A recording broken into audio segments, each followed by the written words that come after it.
Well, good morning, everyone. Welcome to Momentum Mondays. My name is Lynette Rogers, and I am so excited to welcome you to the line this morning. Thanks for joining us. I am getting ready to officially kick off the call, and I would like to introduce to you a phenomenal woman, someone who is known as a professional coach, a role model, mentor, leader, national speaker, Vice President of Human Resources in Corporate America, and many others. But she says that her most important titles are wife and mom. She has helped me and hundreds of women across the country become better and stronger. She is the host and the visionary of this call. Please welcome Jill Green. Jill, are you out there? I am. Good morning, Lynette, and thank you so much for that great introduction. And I want to say good morning to all of you. Welcome to Momentum Mondays. Again, I'm Jill Green, the host of the call that's designed to wake you up, shake you up, and take you up to new levels in your life, your career, your business, and your dreams. Momentum, it propels you forward in your life, and without it, success is difficult. Now, who is this Momentum Monday broadcast for? Folks, it's for everybody. If you're a domestic engineer, if you're a stay-at-home parent, if you're a 9-to-5er, a career professional, an entrepreneur, a traditional business owner, if you're in network marketing, if you're in transition, in between jobs, in between blessings, if you're reinventing yourself, if you're aggressively pursuing your goals, if you're desperately trying to find your purpose, if you're a speaker, an author, a coach, a man, or a woman, this broadcast was designed with you in mind. Now, I'd love to introduce you to some amazing co-hosts that I have here today. First up, we have Bishop Dickie Robbins. He's the pastor of Life in Christ Cathedral of Faith Ministries, visionary of Emerge Leadership Conferences. He is all the way from Chester, Pennsylvania. Say good morning, Bishop. Good morning, Jill Green. Welcome, and I'm excited about Momentum Monday. Absolutely. I'm also excited. And also on the line, we have Miss Michelle Washington. She's the founder of Michelle Marie Fashion Agency, visionary of Women of More campaign. Please welcome to the call this morning, Miss Michelle Washington, all the way from Newark, Delaware. Good morning, Michelle. Good morning, Jill. Woo! Let's go. Yes. And also on the line, we have all the way from Fort Wayne, Indiana, Miss Danita Washington. And I want to say a special congratulations to her on having an amazing girls' summer youth camp in Fort Wayne for Girls Rock. Give it up for Miss Danita Washington. Say good morning. Good morning, Jill, and thank you. Welcome, everybody. And last but certainly not least, you heard her amazing voice already. Her name is Miss Lynette Rogers. She is the owner of Virtually Yours, founder of Saving Our Youth, and author of the #1 best-selling book, Mission Unstoppable, that she penned with Les Brown and George Fraser. Good morning, Lynette. Good morning, Miss Jill Green, and good morning to all the Momentum Monday movers and shakers. I am super excited. Absolutely. And, folks, we're going to be right here every single Monday morning to make sure that your Mondays will never be the same. Some of you want to know how can you interact with us. Go quickly to Facebook and join our Momentum Monday discussion group, and you can join the call. You can join us and dialogue with us. And also, if you're on the call, hashtag in the group quickly, I am on the call. Hashtag I am on the call. Now, folks, last week we talked about the different mindsets between winners and whiners. It was an absolutely amazing series. All the recordings can be found in our private closed discussion group. But this week, oh, my goodness, I'm so excited. The Momentum Monday leadership team is reading a book by Jim Canfield called The Power of Focus. I'll post it in the group later. The book is called The Power of Focus. And the first topic it covers is habits. Habits. And what we're finding is intelligence, talent, charm, and money are not always what separate those who achieve their goals and those who don't. The difference can be found in our daily habits. Michelle, let's break it down. What exactly is a habit? A habit, Jill, is something you have picked up along the way that is now a constant in your life. It is a behavior. It could be a mental behavior. It could be a physical behavior, emotional behavior. You have conditioned yourself or committed yourself to the point you are consciously doing it or unconsciously doing it. Jill, as an example for on my perspective, I used to, work and I would come straight home and I would sit on the sofa, and 9 times out of 10 I would fall asleep. And my kids will always say, "Mom, why are you going to sleep?" Or, "Mom, we should do something." To the point it was causing my bad habit was causing a negative impact on my kids. So what I had to do, I had to realize that my behavior was unacceptable. So what I did was I would drive in the driveway, but then I would call my girls outside the house, and then we would go and do whatever, go get ice cream, go have some family time, because I had to realize that me coming home not only affected them, but it also affected me till days would go by and I would never get anything done. I became a procrastinator because my idea of after work was coming home and sitting. So I had to change that habit, and changing that habit and just adjusting it made things better. I don't look for Friday nights to have family fun night or Saturdays to have a family fun night. We spend time together throughout the week, and hopefully there are some mothers and some fathers on the phone that can relate. Sometimes that bad habit of just coming home is just not beneficial to the bigger picture. Wow. So, folks, today you have joined Momentum Mondays, and we're talking about habits, right? And so when we talk about what is a habit, Michelle just explained it's something that you end up doing over a period of time, and you do it so often that you don't even think about it. It becomes part of our routine. And, Michelle, what you also just described is that habits not only can impact us, but the people around us. So the habits we have are important. Is that right? Absolutely. Absolutely. And so, but let's go a little deeper. Bishop, how are habits formed? Well, Jill, it depends on whether it's a good habit or a bad habit. Typically, bad habits are formed more unconsciously than consciously. Sometimes we're not even aware that we're doing a particular thing because it just becomes a routine that we inadvertently slip into. But good habits are always consciously formed and intentionally formed. If we're dissatisfied with habits that we have, those habits can be changed. Or if we want to establish a good habit, say of feeding our minds, we're never going to accidentally fall on a book and consume its content. We're going to have to strategically and intentionally decide to take the book off the shelf or download it onto our Kindle and purposely read a section of the book on a consistent basis. Now, it takes about 30 days to form a habit, and so we need to consistently repeat the positive behavior until it becomes a subconscious norm. So we can undo bad habits and establish good habits both by intentionally and consciously focusing on the behavior and the mindset and intentionally doing something that is positive, because that's the behavior we want to show up in our life as a habit. So I think it's powerful that you just mentioned that habits, bad habits, right, sometimes are unconsciously learned and formed.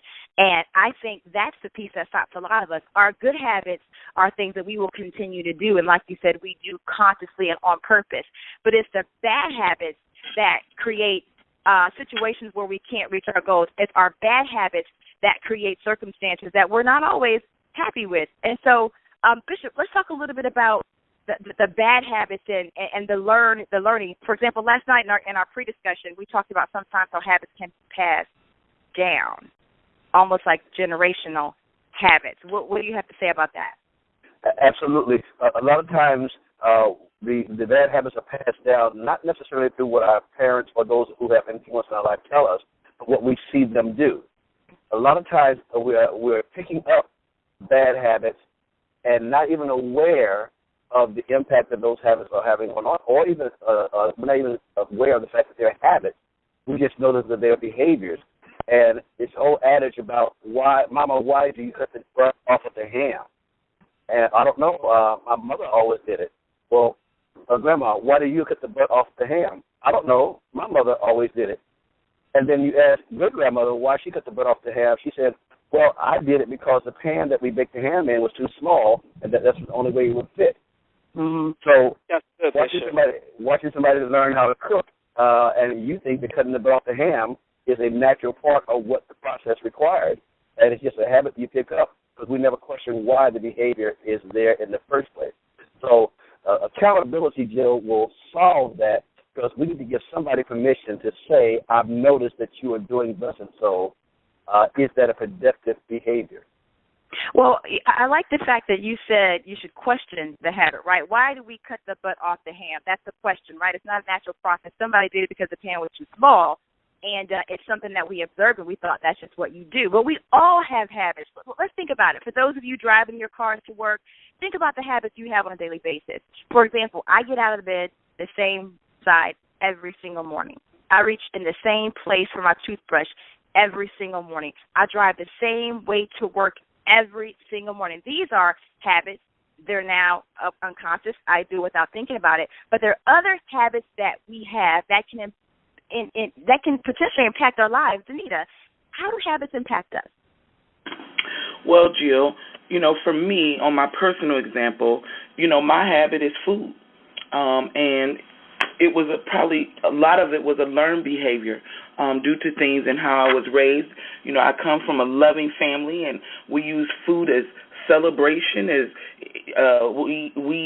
I think more than anything, we live to eat. And God designed us that we eat to live. And so part of the habit that I think I picked up is just kind of watching my mom use food as a celebration and showing love for people. But in turn, now it's to a point for me, I was telling the ladies last night on our pre-call, I don't even like to go to bed without putting something in my mouth. And I just want to pause there for a minute, because I know there's probably people on the call shouting right now at the fact that, this is a stronghold and a habit that they have also picked up. And so using food for therapy, a lot of times to fill voids and to deal with some of our silent struggles. And so it's a habit for me. Some of the habits with food that I've picked up is a struggle, and it is costing me not just in my present, but even for my future. And so one of the things that I'm starting to look at is, it started during childhood, and I know that now. And so looking at it, how can I replace that habit? So, right. One of the things I did. Oh, go ahead, Jill. No, I was going to say, let me stop you, because you said a lot, and I want to make sure that we're getting this. So we're talking about The Power of Habits, out of the book called The Power of Focus by Jim Canfield. And Michelle broke down what a habit is. Bishop talked about how habits are formed. And my question to you was, how do habits impact us? Because let's slow down for a second. Habits, that's something that has a hold of us. It is difficult a lot of times to stop it. That's why it's called a habit. A lot of us have habits. If we could stop them, we would.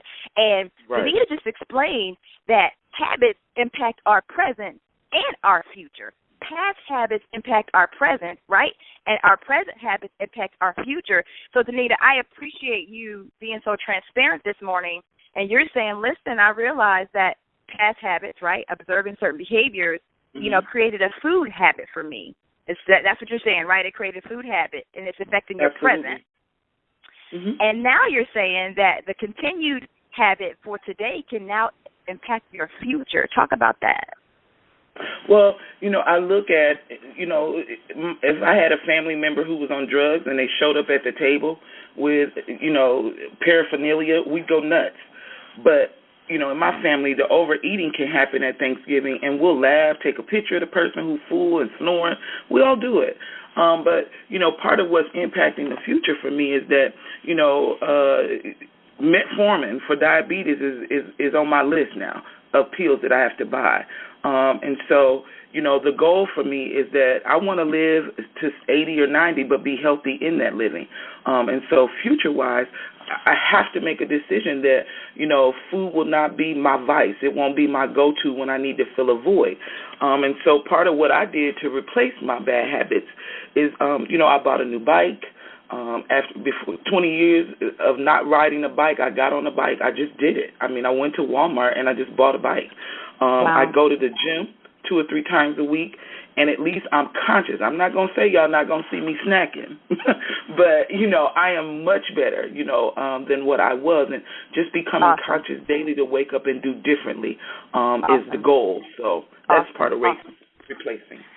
Danita, that is so awesome and amazing. I'm so glad you shared that. And if you can relate to that in any way, and I don't want you guys to get focused in on the food habit, because that might not be your habit. Your habit might not be food. It might be cussing. It might be having too much sex with the wrong person. It might be the bad relationship. Come on, I'm on somebody's street today. It might be the way you think. You might have a bad habit in the way. You might be lazy. You might have a habit of being late all the time. You might be dishonest. Whatever your habit is, I want you to pause for a second. I want you to post, "You're on my street." Hashtag "You're on my street." Because guess what? We can all find ourselves there. Folks, you're on Momentum Mondays, and we are talking about habits. And habits is the thing that separates the people who make it and the people who don't. Lynette, how do we change these habits? Ooh, Jill, I cannot believe we are talking about this, because you are on my street, okay? But how can we change our bad habits to good habits? It was really on point to hear Bishop talk about you have to be intentional. You really want to identify the areas in your life that you're not satisfied with and look at the habits surrounding that particular area. It is so important and crucial that we do this, because if you have to recognize what is causing your bad habits and what are those triggers that allow you to do the things that you do. I realize that, for most of us, our bad habits are a form of escape. And it's really easy to do the things that we shouldn't do. When I reflected on the things that it's really easy to develop bad habits, but you have to be conscious and intentional to change it, but look at the outcome in the end. I wanted to just really, share my personal experience with changing my bad habit of watching TV to not watching TV at all. And I had to replace it. You have to really look and be conscious about substituting that bad habit with a good habit. And so a few years ago, I totally took TV out of my life. And I had to take the TV out of my room because it was such a time waster for me. And I replaced it with books. I'm an avid reader now. But the point I'm making is I had to be intentional. It wasn't so much of me saying I'm going to stop watching TV. I had to remove the TV from my presence, and then it became a habit. I have no desire to watch television now. And so whatever your habit is, you have to be literally conscious of it, aware, recognize it, and substitute those things that's going to take you to your success. Woo! Okay, we have created a storm. There are people chattering, "You're on my street, you're on my street," Lynette. Thank you for, first of all, sharing the fact that you don't watch TV anymore. My hat is off to you, because that is advice that most of us have, right? We watch too much TV. But you said something. A lot of times our habits create a way of an escape for us. But the other thing is, a lot of times the habit in some way at some point felt good. Let me pause right there for a second. At some point, we enjoyed the habit. Now, it might not be good for us, but like Danita said, the food for her was comfort. For me, my habit happened to be, it's an addiction. It's called workaholic, right? So I enjoy working a lot. At some point, for me, that was a signal for success. It was something. There's a fear of failure also baked in there, but I just worked all the time. Well, guess what? I would get this rush. It's almost like that person who took a high for the very first time. It's like that person who took a drink. That's what it did for me.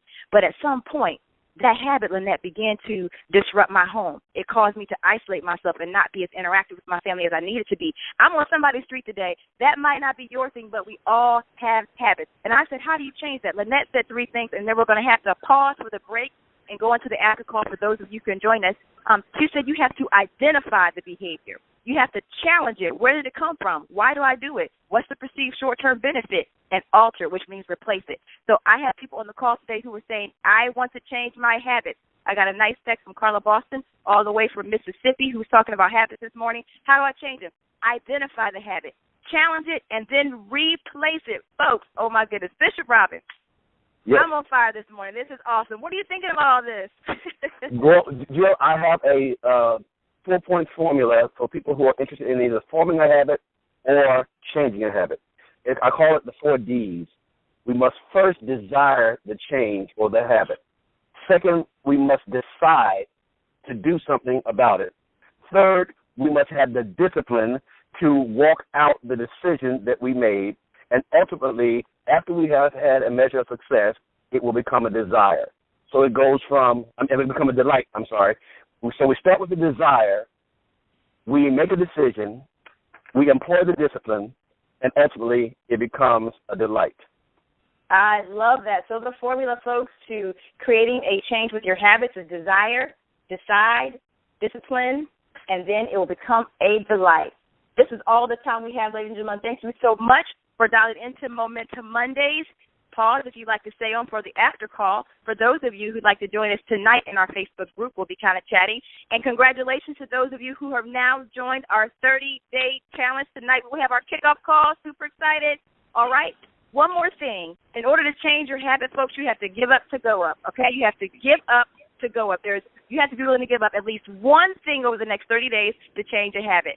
I am sharing I'm giving up coffee, and I'm also giving up my Snapped, my forensic files, and those shows that are not mentally healthy for me. Any other co-hosts on the line want to share before we open up the lines today? Yeah, Jill, this is Michelle. I am also going to challenge myself for the next 30 days to give up the amount of time I watch TV, and also I'm not eating as healthy as I should. So I'm excited for the challenge. Awesome, awesome. Anybody else? What's your give up to go up for 30 days? Michelle? Jill, I'm going to give up some of my TV time. I have some things that are actually relaxing for my mind that I do that I don't think are destructive, but there will be some TV time that I give up because there needs to be some writing getting done. Absolutely. All right, so Bishop and Michelle got to give us some of their TV time. I'm giving up coffee. And there are other things Jill. that we're doing. Yes. This is Lynette, and I realize I have to give up a little more sleep because we all have 24 hours in the day, but I need a few more hours in the morning to accomplish some things, so I'm going to get up a little bit earlier and tackle some of the things on my to-do list. Absolutely. All right, so Lynette, go ahead and open up the lines, and I'd like everybody to say, I'm changing my habits. I'm changing my habit. I definitely got to change some habits. Great call, Jill. I am changing my habit. Thank you. Awesome. Now, for those of you who want to stick around for the after call, again, we're talking about habits. And what we'll do is we're going to mute the line, and if you do have something to add, you can *6 to unmute yourself to talk. So Lynette, if you don't mind, go ahead.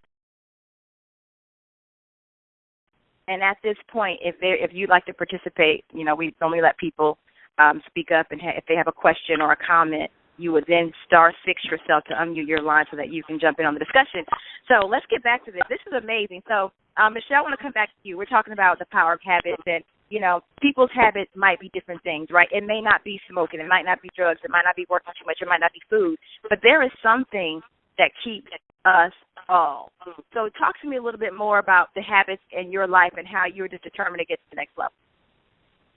Jill, it's so I'm so intentional, just like I'm intentional with that permanent marker on my wall, to really change the way that I do things. Of course, the good habits are what they are, and I'm good with that. But some of these bad habits are, when I do a self-audit, is actually slowing me down. Like Bishop said, which is so incredible. And we do this, and I hear it when I'm talking to friends of what their moms did, or how they did a particular thing, how they cooked and how they cleaned, or their philosophy on life and relationships. And when I challenge those, some of those, because some things are just great, but when I challenge some things that doesn't have any definition or no substance from it, it's just something that they picked up along the way. So I'm continuing to challenge myself because I do want to be all that God has for me to be, and I know in order to achieve that, the bad habits just from being a mother and just sleeping is good. Like you said, some habits, they just feel good. And coming home after work and laying down, that feels good. However, I had to change that, just alter it and adjust it. So now, like I said, the kids come outside, or I don't allow myself to live for the weekend. I know everyone know that song, Living for the Weekend. I don't live for the weekend. Actually, Jill, I don't. When I see a Friday come, I'm like, dang, I didn't get everything done in that week that I need to get done. So when Friday and Saturday come, I'm like, man, here we go to another week. And some people may not look at it that way. But now, go ahead. I love what you're saying, because you've been doing a self-check. And if you're still on the after call, I think you should have hashtag self-check after call. Self-check after call, because that's what we all have to do. If we are serious about making improvements in our life, we have to self-check. For example, last night we had a discussion, and so I began immediately evaluating my habits, things that I do. And I was sharing with the ladies last night that sometimes I'll go on to Facebook or social media to post something, right? I'm going to post in either our Momentum discussion group or in our private chat that we have, and I'll look up 30, 45 minutes, sometimes an hour has passed, and I can't tell. I'm being transparent this morning. I'm keeping it all the way real with you people on the line today, because I know I'm not the only one. I'll look up, and an hour sometimes has passed, and I'll ask myself, what have I been doing? What happened this hour ago? And I had been doing nothing but scrolling through Facebook. Now, most people won't admit that, but I'm telling you, you can't change unless you're honest with yourself. When you start lying to yourself, that's when you're really in trouble. And I'm going to get free, and I'm going to move forward. Yes, ma'am. Hey, Jill, I'm the same way, and it's so funny. I tell my daughters, because, younger kids, their head is always down. And I said, do y'all realize that social media, all you're doing is looking at photo albums of other people, all the pictures? It's like you're just sitting there looking at pictures all day, to the point I was doing that as well. And I said, you know what, wait a minute, I'm using it now for business purposes, or if I have a moment to see what family and friends are doing, then I'll go on. But it was taking a lot of important time away from just me doing what I said that I wanted to do. Well, I think that there are a lot of us who have things that are either time wasters or areas that we, want to move the needle in. Lynette, talk to me more about the habits. I'm so taken by your radical approach to things. Like Lynette's like, I want to be a better speaker, so she flies across the country and she follows people like Les Brown and she becomes this amazing speaker, right?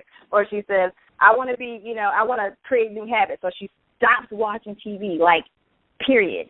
Lynette, talk to me more about that. I think that's amazing. Well, Jill, you're right.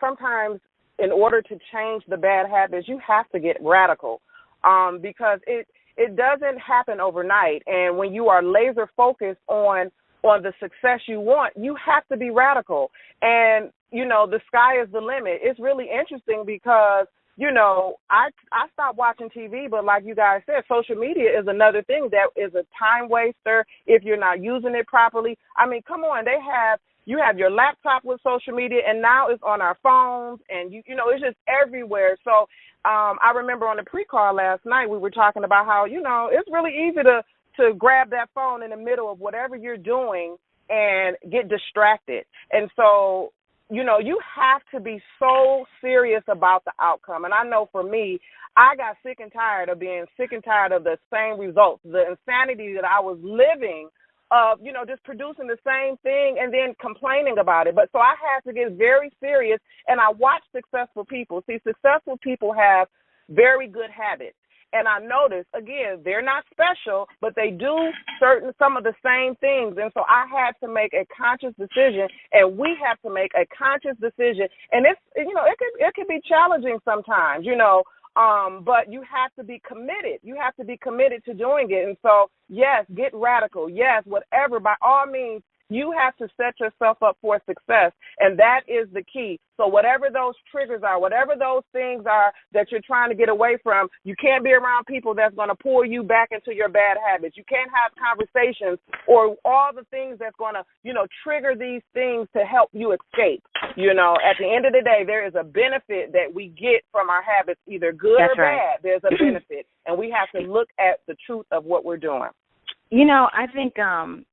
I think we all, I see a few people with their lines unmuted, so if you either are trying to jump in or have something to share, go ahead and just jump in because we're just going to keep talking. But I think that it's really, really important that we do that self-check. But the other thing is it can't be a secret, right? A lot of times people don't know what our habits are, and that allows them to continue to be habits. Like Bishop said earlier, it's about being accountable. You got to be accountable about that thing. Now, we're talking about some cute habits on the phone. We're talking about Facebook and social media and those things. But those things we don't see them killing us, right? But there are some things that can take us out. Danita, talk to me more about habits. Well, one of the things that I just wanted to really go deep and be real about, especially for the women on the call, some of us have picked up the habits of bad relationships with men. Sometimes it's hidden. We dating or sleeping and slumbering with them in secret. And we don't understand how, it does ultimately affect our present and our future. Internally, a lot of times we are entrapped and we sick because we're tolerating a relationship, for one, that we know is going nowhere. And for two, every time we lay and slumber with them, they take a piece of us. And we then are trying to, regain and gain some stability afterwards. And so it becomes a habit. It's almost, a lot of people I know, it's almost an addiction. It's something like Lynette said, the definition of insanity is to want a different result. We want happiness. We want marriage sometime ultimately. But because we continue the same behavior in every relationship that we go to with the man, we get the same result, and we wonder why. And so, Jill, it's funny that you would bring up, that sometimes we don't even know that it's hurting us. But those habits of the male relationships, and ladies, if you're on the call and that this is the truth, this is my truth, this is a struggle, hashtag the struggle is real. Because, most of us are, let's just be real. The struggle is real. Yeah, go ahead. Danita, everybody wants to jump in on this. That's awesome. Yes, Bishop. I really appreciate the transparency that I'm hearing, Danita and Lynette and all of you. One of the things that I think gets us is called blind spots. And that's people who are really honest. They don't see the behaviors that are undermining their success. And again, accountability helps us with our blind spots. It's not somebody who is just being critical of our lives, but it's someone who's helping us to critique our lives. And if we don't have an accountability partner that we trust, who we believe is operating in our best interest, then we're sabotaging our success. No one will ever succeed trying to do it on their own. Even as I'm driving right now, I have mirrors around the car. I have my rear view mirror, I have my side view mirror, and still there are blind spots. So I literally have to turn my neck every now and then and look in areas that are not revealed by the mirror in order to make sure that there's not a hidden danger.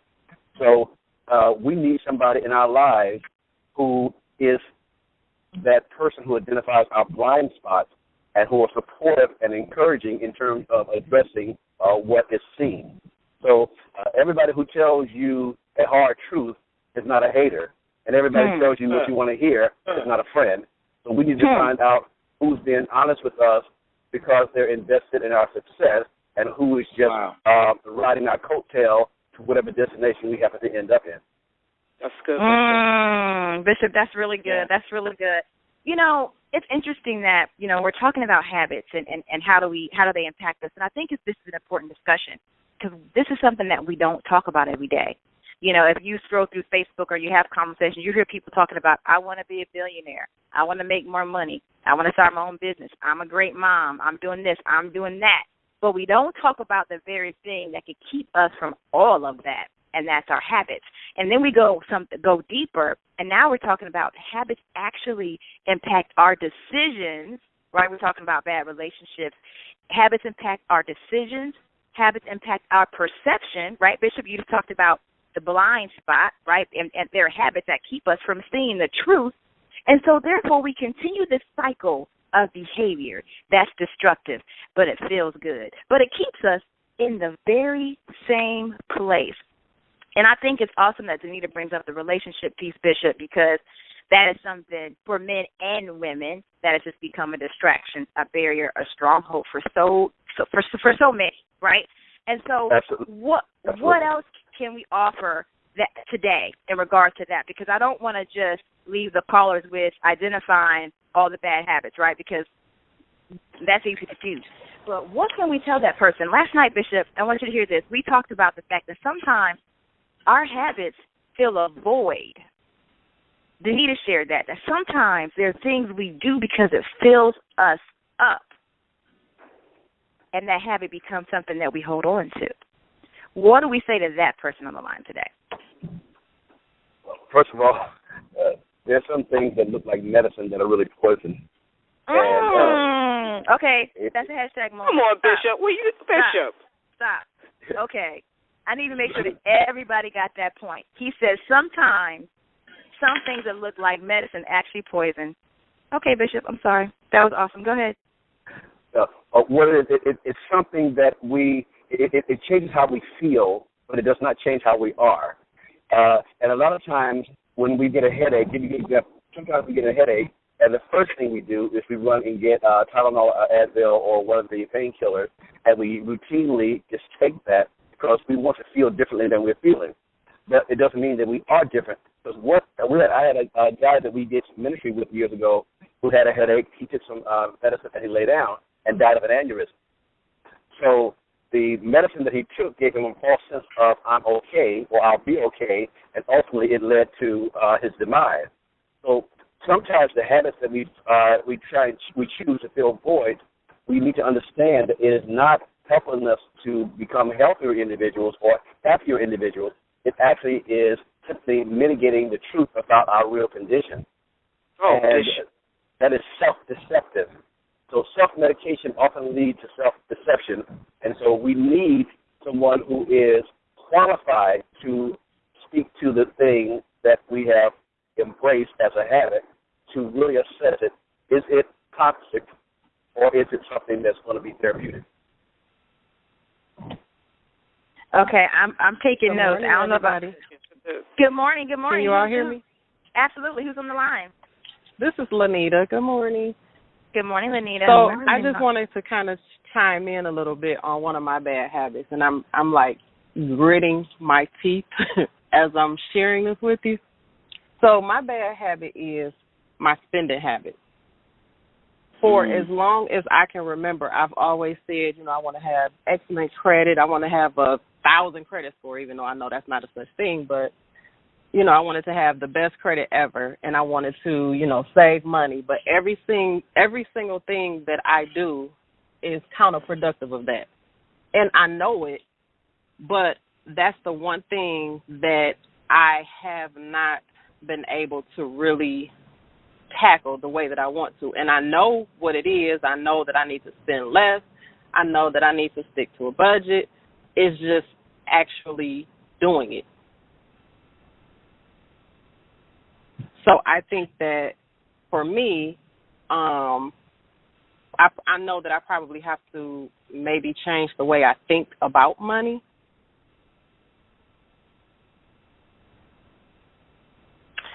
Lanita, I was on mute. I'm sorry. Thank you for sharing. Thank you for sharing that. Thank you for being transparent, and thank you for giving voice to a lot of people on the call who have that same challenge. Honey, you are not alone. I mean, but again, it's a habit. It's a habit like any other habit, right? It's something that we continue to do. That at some point, that spending feels good, right? Even though we want to save, spending feels good, right? And so, you know, one of the questions that you peel the onion back, like, for example, you got to ask yourself, what is it about this spending that makes me feel good, right? And this is not you. This is for anybody. Am I feeling lonely? Am I feeling lonely? Am I buying things to make myself look better or feel better? Like, those are things I had to ask myself, right? At a season of my life, I had this addiction to handbags, and I'd spend stupid money on purses. I'm like, okay, really? What is this? What is this, Jill? Right. What is this feeling for you? Or what is this doing for you? Or what perception are you trying to create? I'm going to pause on that note. Right? Did I hear somebody else trying to jump in? So, I mean, those are the questions we have to ask ourselves. It goes back to what Lynette talked about earlier, right? First, identifying. Because you can go ahead and you can start saving money all of a sudden. But if you don't identify the root reason of why you overspend or why you have this habit, you'll go right back to it. Ask me how I know. Ask me how I know. I've been there with the money thing. I mean, I remember going through the season where me and my husband said, okay, we're going to stop eating out so much, and we're going to eat more at home. And because we had created this habit of every time we got in the car, we'd go to fast food for the kids. I mean, the minute we got in the car, the kids would say, I'm hungry. It was like automatic. So we would go to, you know, Arby's, or I'm just keeping it real, right? Yeah. And then one day we looked at all the money we had spent in 30 days on fast food. It was ridiculous. So I said, you know what? I'm going to start making sandwiches when we get in the car. So we started putting together snacks and putting together sandwiches, and it worked for 30 days. But guess what? We went right back to the same behavior. You know why? Because I didn't figure out why I started in the first place. So this is something else that we can spend more time on since you're in the 30-day group. You know, and really dig into that habit. And maybe this is also one of your goals. You have some other goals that you've identified, but maybe this is one of yours. Okay. Hey, can I chime in? I wanted to chime in. Hey, Lanita, this is Lynette. And I wanted to, you know, I'm really excited and I'm proud that you shared because you're definitely on my street with that. And, you know, I know for me, the overspending and, you know, just trying to change our spending habits to create, you know, whatever wealth or better habits we're looking to do, I had to change my conversation about money. You even said, hey, maybe I have to change my thinking, you know. And, again, when you look at successful people and you look at the things that they do, I notice, right, successful people have different money habits, you know, and I had to really study that thing. I'm like, wait a minute. They're not walking around, you know, flashy and, you know, certain things that, you know, I see people who necessarily are robbing Peter to pay Paul, and you know, but they're sharp. They, you know, they have the flashiest car, but you get in the car and the gas tank is on E all the time, or whatever that situation is. I noticed that successful people, their money habits are different. So the key is to get educated and identify what. Okay, again, you've identified something that you need to change, but now get serious about educating yourself about this, and that's what it takes. Like if you truly desire that change, educate yourself as much as you can. And another thing that we do also, we beat ourselves up a lot. I know I did. Like you are on this goal and I want to change my habit, and then you slip along the way. Right. And when you slip, a lot of times a conversation goes in our head and we're like, well, I couldn't do it anyway, or, oh, that was just too far out of reach, and then you go spending some more, or whatever the case may be. You have to realize that this is a process, step by step. Celebrate the small successes along the way, but you focus on the goal at the end. And so, again, develop a plan, study successful people, and be serious about making that change, and slowly but surely it will happen, and recognize it along the way. I'll say one more thing, and I'll leave the thank you so much, Lynette, for that. And thank you, Lanita, for stepping up and talking. I know it's not always easy to, you know, put yourself out there, but that's how real change happens, right, when you're willing to face it. So thank you so much. And I'll make one more comment, no problem, and I'll let my other co-host or anybody else on the line, if there's anything else you guys want to add. I'll just say I wanted to chime in if it was possible, Jill. It's Janine from Chester. Hi, Janine. Go ahead. In addition to what's been said, I also wanted to say possibly look at doing things that are automatically done. That's one of the things that my husband and I repurposed to do when we really looked at retirement. and where we want it to be. Everything that has been said, educating ourselves, getting more information. But as we've been on the call, we've been talking about removing things, replacing it with a better or a different choice or habit. And so if doing it on your own is something that is a difficult first step, looking at ways to maybe where you can automatically save, have things automatically come out of your paycheck before you are able to put your hands to it. You've set up a system to make money go places and do things for you without you necessarily having to do it. And then before you know it, you've now adjusted yourself to this different amount of money coming in. And so it's not there to actually be willy-nilly with. Okay. I love that. So Thank you, Denise. Yeah, that was awesome. She's talking about really putting together a system, triggers, things that happen outside of you, inside of you, which is good. Right. And then also kind of safety guards. Like me and my husband, we have a certain limit that we will not spend without discussing with each other, which helps me with my purse habit because before that wasn't happening. But when I got to make a call, I think about it 3 times. Thank you, Denise. Thank you so much. Thank you, Anita. Anybody else before we wrap up? Jill, this is Carla. Hey, Carla. Hey, about the money problem, y'all on my street. But I have a lot of clients that I help with situations like that when I'm doing taxes and we talk about expenses and things that they spend money on. And for the most part, like you said before, I think we don't realize how much we spend on eating out. And with most of my clients, especially with myself, some people by the end of the year they've spent $10,000, $15,000 in a year on eating out, and they don't realize that. And so, for the most part, I know for myself, I have to hide money from myself sometimes. But even with that, if I say I don't want to spend $15,000 this year on food, let me cut that in half. And so once you cut that in half, and then you divide it by the month, then maybe I would suggest for most of my clients, put a certain amount on like a prepaid debit card that you're going to only spend on food. And once you're done with that card, once that card is expended, done, then you don't use it at all. You have to be more conscious of what you're spending money on. Because, of course we work to buy things that we like, so I wouldn't tell anybody not to buy the things that you like, but just kind of be more conscious of it. But I think for most people on the line, I've really enjoyed the call. I was thinking about all of my bad habits and things like that and what would make me stop. And what I care about the most is my child. And so a lot of times we don't think about it. Even with relationship problems, with other issues that we have, if my child is watching me do this habit for so long, my child is going to pick up this habit. If my child sees me have a money problem, my child is going to inherit a money problem from me. If my daughter sees me having issues with men, she's going to pick up that habit. And so that's the best reason to stop these things. But I think the thing that keeps us from changing our habits is we have a really bad habit of making excuses. When it's time to spend money, it's on sale, so let me go ahead and do it. That's an excuse to buy it anyway. He didn't mean to hit me. He's just having problems. That's an excuse to stay with this man that's putting his hands on you. It's like that's the worst habit, and that's the most deadly habit because we take those excuses and we call them justifications or we call them reasons as to why we're still doing these bad habits. And so for the most part, for most of us on the line, no matter what your bad habit is, we have to stop making excuses for them and change. Absolutely. You know what, Carla? I think that's like, part 2 of another after call. That's awesome. You're right. It's so true.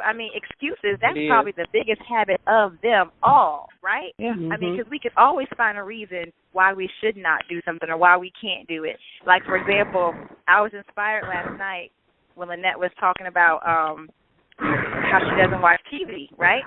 And I already said I was going to give up my Fatal Marriage and all those kind of crazy shows that I watch where people kill each other. And so, but then I toyed with the idea. I said, I'm going to stop watching TV for 30 days, right? Like, I'm going to go extreme with this 30-day challenge. And then immediately my mind said, okay, wait a minute. What might come on over the next 30 days that I might want to see? Or wait a minute, I might need, I began to think of all these reasons why I probably shouldn't, right? The habits, that is the excuses is the worst habit I think that we can have. So, folks, I'm going to say two things, and I'm going to go ahead and wrap us up. This has been an amazing call and after call. There's obviously a thirst and desire for more of the financial piece, because that's a piece that allows us to deal with. I actually have a financial expert that I'm going to invite to be a special guest on our call over the next 14 days. I need to reach out and see when I can get her, but she is absolutely amazing. She's an expert in savings and finance. But in the meantime, there is a book. We talk about mindset. And, Lynette, you said it right. You can't change your money habits without changing your mind, your mental habits. And there's a book that changed my life. It's by Keith Cameron Smith. It's called The Top 10 Distinctions Between the Millionaire and the Middle Class. Now, don't misunderstand the title. It's not about being a millionaire. It's how millionaires think. And it is amazing. That book changed my life. It's called The Top 10 Distinctions Between the Middle Class and the Millionaires. It's all about how they think. That would change your mind about money, your habits, and your mind. So anyway, hey, Jill? Yes. Can I give you another resource? I'm just going back to what Deneen said about making certain things automatic. There's a book called The Automatic Millionaire, and I'm not sure the author. Yes. But that's basically developing a system that takes the power of spending out of our hands to some extent. So I recommend that for as much as you can make automatic, the better you will be with your discipline. Yeah, that's a great book as well. I love that one too. That's a really good read as well. I'm sorry. Wow. What was the name of that one? Go ahead, Bishop. The Automatic Millionaire. And I apologize, I don't have the author's name memorized, but if you just look up the title, Google the title, it'll come up. I'll find it. Thank you. Jill. Yes. I ran across the quote that I just think is powerful. I'd like to share it before we get off. Your beliefs become your thoughts. Your thoughts become your words. Your words become your actions. Your actions become your habits. Your habits become your values, and your values become your destiny. That's by Gandhi. Love it. You got to post that in the group, Anita. No problem. So a lot of us need to understand that our beliefs and our thoughts and our actions and our words, become there are habits, but then ultimately it becomes our value system and our destiny. And Pastor Peyton always says, look at your checkbook and tell me what you spend the most on, and that'll tell me the value of your heart. It'll tell the rhythm of your heartbeat. That's really good. I love that. Please post that. And Bishop, it's by David Bach. The Automatic Millionaire is by David Bach, B-A-C-H. Yes. He's the same guy who wrote, I think, The Millionaire Next Door and Smart Couples Finish Rich. He has like the whole series. Yeah. He's the guy who did Smart Couples Finish Rich, because we have that one too. He is an amazing author. Thank you, Bishop, for sharing that. The Automatic Millionaire. Yeah, thank you. Yeah, and yes, and I'm going to go ahead and get that financial guru as a guest speaker. I think she'll bless us all. Folks, we are out of time for the after call. Thank you so much for joining Momentum Mondays. Again, to my co-hosts, you guys are amazing. And thank you to the listeners who are dialoguing with us and chiming in the group. It's been absolutely amazing. See you guys next time. Thank you all. Have a blessed week. Thank you.